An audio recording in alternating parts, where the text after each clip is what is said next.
Salam, hər vaxtınız xeyir olsun. Bugün sizə sınaq 5-in izahını verəcəm. Vaxt itirmədən suallarımıza keçək.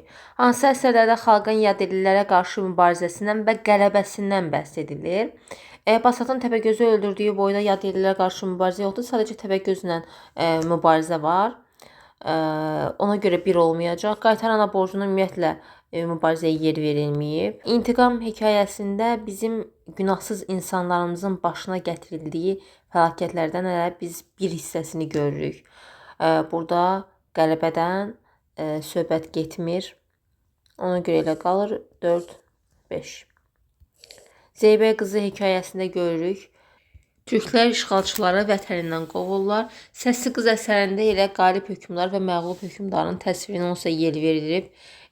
Və sonda səsli qız qalib hökmdarı zəhərləyir, onu öldürür və burada qələbə qazanır. Ona görə 4-5 olacaq, Y bəndi. Molla Pənah Vaqifin Hayf ki yoxdur şeiri ilə bağlı hansı fikir doğru və ya yanlış olma baxımından digərlərindən fərqlənir? Şeir dilinin aydınlığı və təbiiliyi diqqəti cəlb edir, doğrudur. Əsərdə ictimai mətləblərə yer verilsə də, şair bunlara səthi yanaşmış, Kür qırağının gözəlliyinin təsvirinə daha çox önəm vermişdi, bu yanlışdır. Düzdür, Kür qırağının təsvirinə yer verilir. Sadəcə elə Hayf ki yoxdur qoşması ictimai mövzuda yazılıb. Yəni burada ictimai mövzulara səthi yanaşılmayıb. Ona görə səhv olacaq. Şeirdə vətənini sevən, xalqına dərin məhəbbətlə bağlı olan şairin narahatlığı duyulur. Doğru fikirdir. Son bənddə şair təxəllüsünü işlədib. Bəli, doğrudur. Vaqif haqdan dilər, lütfi kərəmlər. Belə yerdə qalan vallah vərəmlər. Yenə yada düşdü bizim sənəmlər, getməyin binası hayf ki yoxdur. Ona görə bu da doğrudur. Şair gözəllərin xarici görkəmini təsvir edərkən bəzəklərin əskikliyinə də işıq salır. Bəli, bu doğrudur. Deyir ki, elə gözəl var bunların içində, ələ düşməz hərgiz çini maçində. Söyləyən oynağan dürüst biçimdə, bəzəyi libası hayf ki yoxdur. Elə yanlış oldu B, qalanları doğru oldu. Üçüncü sual. Anamın kitabı əsəri ilə bağlı cədvəldə hansı obraz haqqında yanlış fikir verilib? Həlim təbiətli adam kimi təsir bağışlayır. Bəli, bu Səməd Vahidə aiddir. Doğrudur. Müstəqil Azərbaycan hökuməti ideyası ilə bağlı Çar hakimiyyətinin narahatlığını ifadə edən sözlər söyləyir. Bəli, bu senzor Mirzə Cəfərə aiddir. Biz elə senzorun dilindən görürük ki, Mirzə Məmmədəliyə müraciətlə deyir ki, cənab Mirzə Məmmədəli, şayət siz İttihad-ı Müslimin məşqinə düşübsünüz ki, İran və Rusiya Azərbaycanlarla bir müstəqil hökumət əmələ gətirəsiniz və bu qəsd ilə qardaşlarınız ilə bir ittihad bağlamısınız. Elə bu fikrində biz bu cümləni gördük. Ailədəki durumu dərindən duyan obraz məktəbə göndərilməyib və təhsilsiz qalıb. Xeyr, bu səhvdir. Əgər elə təhsilsiz qalsaydı, məktubu heç oxuya da bilməzdi. Ona görə bu yanlış fikir olduğuna görə C bəndi götürəcəyik. Zahirən demokrat fikirli görünür. Bəli, görünməyinə elə görünür. Rüstəm bəy, bu doğrudur. Dediklərinin qardaşlığının gülməsinə səbəb olması onu özündən çıxarır. Bəli, orada bir mübahisə olur. Mirzə Məmmədəli deyir ki, Haqq Taala bizə 10 şey təyin edib ki, onlar bir-birindən bərkdir, əvvəlincisi də daşdır. Yəni ki, bu söhbət əsnasında gülürlər, qardaşları gülür və o da özündən çıxır, hirslənir. Bu doğrudur ona görə. Keçdik 4-cü sual. Uyğunsuzluq yaradıb Zeybək qızı və Azad hekayəsi. Baş qəhrəman döyüşə getməsindən əvvəl şərt olduğunu deyir. Xeyr, bu Zeybək qızına yazılıb, belə bir şərt yoxdur, bir səhvdir. Əsər hekayə janrındadır. Hər ikisini götürməli idi, ortaq kimi götürməli idi, amma təkcə Zeybək qızına yazıb, 2 də səhvdir. Hekayədə baş qəhrəman üçün vətənin səadəti əsas məsələdir. Ortağa yazılıb, bəli, bu doğrudur. Hadisələr Cənubi Azərbaycanda baş verir. Cənubi Azərbaycanda Azad hekayəsində görürük, amma Zeybək qızı Türkiyədə baş verən hadisələr zəminində yazılıb. Ona görə 4-də səhvdir. Əsər baş qəhrəmanın ölümü ilə başa çatmır. Bu da səhvdir. Azad ölür çünki. Yəni səhv olduğuna görə götürürük, daha doğrusu. Baş qəhrəman ölüm ayağında olarkən yoldaşlarının mübarizəni davam etdirmələrini istəyir. Azad hekayəsində belə bir cümləyə rast gəlmirik. Yəni biz orada Azadın vəsiyyətini görürük. Düzdürmü? Deyir ki, əziz qardaşlarım, mənim qəbrimi uca bir yerdə qazarsınız. Elə yerdə qazarsınız ki, oradan Azərbaycanın geniş çölləri, duru çayları, güllü çəmənləri və bağları görünsün. Həm də o yeri böyük bir yol kənarında seçərsiniz. Qoy gələcəyin azad nəsillərin ayaq səsi qəbirdə də olsa qulaqlarıma çatsın. Bəlkə onlar da bizi rəhmətlə yad etdilər. Bu cümlə Azadın dilindən verilməyib. Yəni ki, yoldaşlarına mübarizəni davam etdirmək istəyi yoxdur. Demək, səhv, uyğunsuz fikirlər istəyir. 5 dənə səhv fikrimiz var. Yebəndim. Rəsuluzanın Qızılgül olmayaydı əsərindən verilən hansı misralarda müəllif Mükəmməl Müşfiqdən bəhs etmir? Sevirdi onu məktəbli də, kəndli də, fəhlə də. Bəli, Mükəmməl Müşfiqə aiddir. Dosta sadiq ülfəti yumuşaq idi. Bəli. O hamıdan sadə idi, hamıdan açıq ürək. Bəli. Yoxsa nadir hədiyyən bu yanıqlı sükutdur, budur qəmli yollardan keçirib gətirdiyin. Bu Dilbər haqqındadır. Elə deybəndi olacaq. Gah görürdün bircə sözdən qısılıb bir bucaq, xısın-xısın ağladı. Bu da Mükəmməl Müşfiqə aiddir. 6-cı suala keçirik. Zeybək qızı əsəri ilə bağlı hansı fikir cədvəlin sol xanasından sağ xanasına keçirməlidir? Demək, bizdən səhv fikir istəyir. İzmir cəbhəsinə gözə çarpan türk qadınları idi. Bəli, bu doğru fikirdir. Yunan qaravuluna ova gedənlər arasında Mithat Əfəndi və Zeybək qızı da var idi. Bəli, bu da doğrudur. Mithat Əfəndi tonqalın işığında Zeybək qızını görəndə donub qalır. Bəli, bu da doğrudur. Mithat Əfəndi Zeybək qızını ilk dəfə canlı olaraq bulaq başında yox, kəşfiyyata gedəndə görür. İlk dəfə olaraq. Ona görə elə D bəndi səhvdir. Başı öz adamları ilə birgə şərq mənfələrinə daxil olur. Bəli, bu da doğrudur. İlyas Əfəndiyevin Xuştubanın Natəvan əsərindəki Seyid Hüseyn və Muradalı obrazlarını müqayisə edərək uyğunluğu tapın. İran şahının zülmü nəticəsində Şimali Azərbaycana qaçıb gələn hər ikisi olub. Ona görə ortaq cəhət kimi yaza bilərik. Atası karxanada fəhləlik edərək onu oxudub. Bu fikir yalnız Seyid Hüseynə aiddir. Fərqli cəhətdir ona görə. 2-yə B yazırıq. Şair Nəvabın şeirinə münasibət bildirərək xalqa inilti yox, vuruş lazım olduğunu bildirir. Burada xalqa inilti yox, vuruş lazım olduğunu Seyid Hüseyn deyir. Sadəcə Nəvabın şeirinə münasibət bildirmir. Mamayının şeirinə. Mamaya olmalıydı buradakı, düz olsun. Ümumiyyətlə C-ni heç birinə yaza bilməyəcək. Ailəsindən ayrı düşüb. Bəli, hər ikisi. Elə bayaq dedik. 1AD, 2B. Cavab olacaq B bəndi. Səməd Vurğunun Azərbaycan şeiri ilə bağlı hansı fikir yanlışdır? Şeirdə vətənə sonsuz məhəbbət ifadə olunub. Bəli, bu doğrudur. Vətənimizin tarixi və mədəniyyəti barədə aydın təsəvvür yaratmaq, oxucunun Qarabağın tarixi ilə tanış etmək şeirin əsas ideyasıdır. Təbii ki, bu yanlış fikirdir. Nəyə görə? Biz burada təkcə Qarabağın tarixi ilə bağlı məlumata rast gəlmirik axı. Qarabağın təsviri verilir. Bundan əlavə olaraq Azərbaycanın bütün bölgələri haqqında biz təsəvvür görürük. Yəni burada görürük ki, şair Azərbaycanın bütün bölgələrini gəzib dolanır və onları təsvir edir. Ona görə yanlış fikirdə elə B bəndi olacaq. Şeirdə vətənimizin təbiətinin gözəlliyinin təsvirinə geniş yer verilib. Bəli, tamamilə doğrudur. Şeirin dili axıcıdır, şirindir. Bəzi şairlərin adına rast gəlinir. Bəli, bu da doğrudur. Məsələn, deyir, ölməz könül, ölməz əsər, Nizamilər, Füzulilər. Əlin qələm, sinən dəftər. De gəlsin hər nəyin vardır, deyilən söz yadigardır. Ona görə bu da doğru olacaq. Cahandar ağa üçün doğru olmalıdır. Rüstəm bəy üçün yanlış olmalıdır. Roman janrında yazılan əsərin qəhrəmanıdır. Bəli, görürük ki, Müsbət Fəxrəddin faciədir. Gördüyünüz kimi bu əsərlə bağlı yanlışdır, amma Cahandar ağa Dəli Kür romanı üçün doğrudur.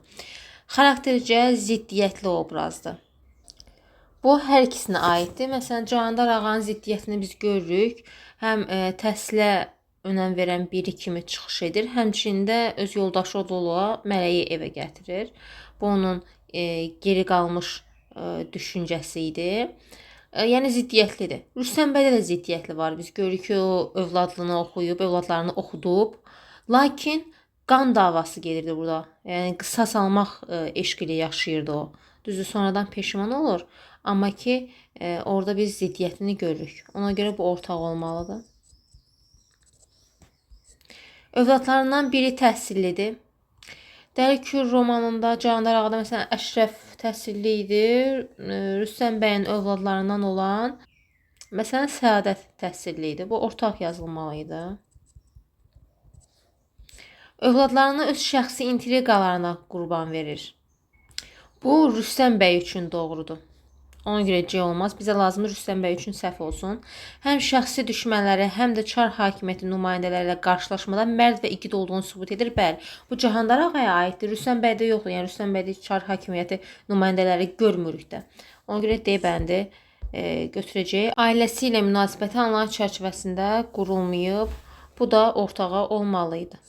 Nizami Gəncəvinin Sultan Səncər və Qara əsəri ilə bağlı hansı yanlış fikirlər yaralı bir uşağın dastanı üçün doğru olacaq? Əsərdə insanın ağlı sayəsində parlaya biləcəyi fikri ifadə olunur. Bəli, bu yaralı uşağın dastanına aiddir.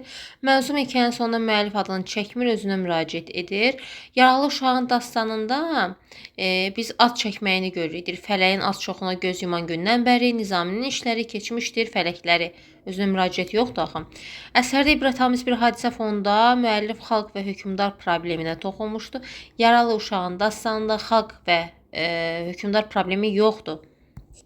Hadisələr birinci şəxsin dilindən danışılır. Xeyr, səhvdir. Müəllifin dilindən danışılır. 4-ə götürməyəcəm. Yəni üçüncü şəxs. Əsərdə ittihamçı kimi çıxış edən obraz yoxdur. Var təbii ki, yəni Sultan Səncər və Qarı əsərində qarı ittihamçı idi. Yəni ona görə bunun üçün yanlış olacaq.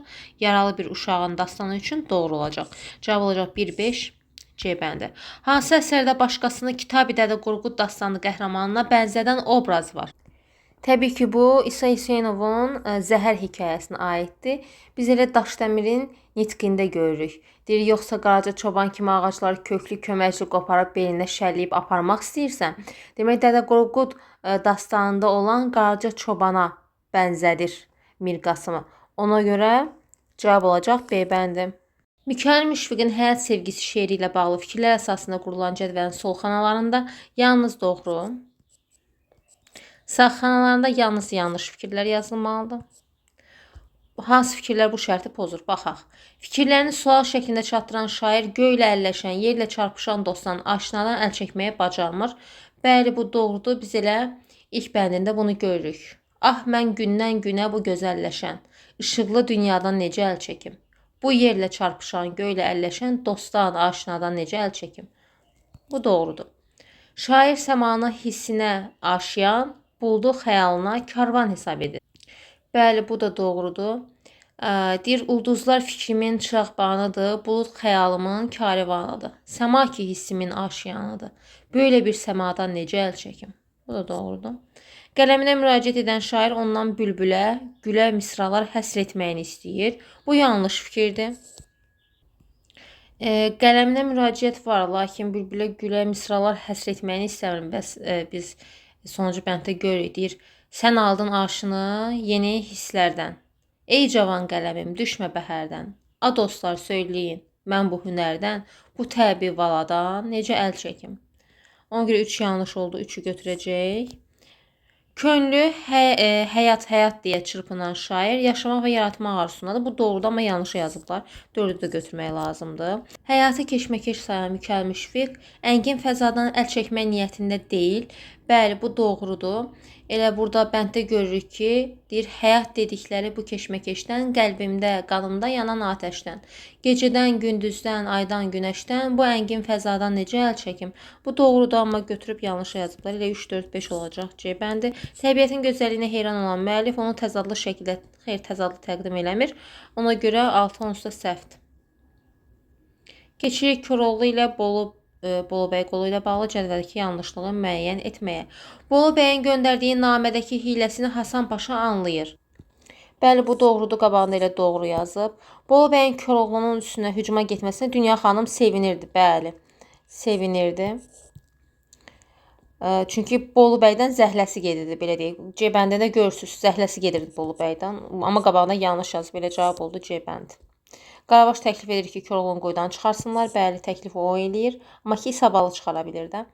Bu doğrudur. İsa balının gəldiyini Bolubəyə Qaravaş xəbər verir. Xeyr. Çünki elə İsa balının gəldiyini əslində heç kim demir. Dünya xanım Koroğlu aldadır ki, bəs sənin dəlillərindən gələn olmadı, bəs biz nə edək? İsabella ondan sonra deyir ki, hə, mən gəlmişəm, buradayam. Ona görə yanlışdır. 14. Hansı fikir doğrudur? Əgər şeirin qafiyələnən misralarında qafiyə yaradan sözlərdə ən az bir heca bir-biri ilə səsləşirsə, deməli şeirdə zəngin qafiyə var. Xeyr, bir heca səsləşəndə yoxsul qafiyə olur. A bəndi yanlışdır. Rədif şeirdə ahəngdarlıq yaradan vasitələrdən sayılmadığı üçün əksinə sayılır. B səhvdir. Tərənnüm olan şeirlərdə müəllifin subyektiv münasibətindən yer verilmir. Subyektiv münasibəti əsasdır burada. Bu da səhvdir. Dramatik növdə yazılan əsərlərdə müəllif hadisəyə birbaşa müdaxilə edə bilmir. Bəli. Bu cümləni mütləq şəkildə yadda saxlayın. D bəndi düzdür. Dramatik növdə yazılan bütün əsərlərə piyes demək düzgün deyil. Belə piyes adlandırırıq elə. Ona görə bu da səhvdir. Qasımbəy Zakirin Badi Sabah mənim dərdi dilimi şeiri ilə bağlı uyğunluğu müəyyən edin. Doğrudur. Aha, yanlışdır. Yalnız bir məqamda bədii təzaddan istifadə olunub, səhvdir. Çünki elə şeir boyu təzadlardan istifadə olunduğunu görürük. Lirik qəhrəmanın hissləri təsirli bir dillə ifadə olunub. Bəli, bu doğrudur. Təsirli bir dillə ifadə olunub. Aşığın günü xoş keçmir. Bəli, bu da doğrudur. 2-ni götürəcəm, 3-ü götürəcəm. Aha. Şeir Badi Sabaya müraciətlə söylənilir. Bəli. Bu doğrudur. Badi Sabah, mənim dərdi dilimi ol bu tizibaya dedin, nə dedi? Bu doğru fikirdir, amma yanlışın altına yazıb. 4-ü götürmürük. Sevgilinin gözəl olması lirik qəhrəmanın sözlərindən bəlli olur. Bəli, doğrudur bu da. Gərdəni mina deyir, gözləri şəhla deyir, yer üzünün qibləgahı deyir. Bəli, bu da doğrudur. Aşıq sevgilini ölkə gözəli, ellər yaraşığı adlandırır. Burada biz görürük ki, belə bir bənzətmə yoxdur. Bayaq dedik, yer üzünün qibləgahı adlandırırdı, gözəli şəhla adlandırırdı. Amma ki, burada ölkə gözəli, ellər yaraşığı ifadəsi işlənməyib ümumiyyətlə. 6 səhvdir, 2, 3, 6 olacaq A bəndi. Növbəti videoda artıq sınaq altının izahına keçəcəm.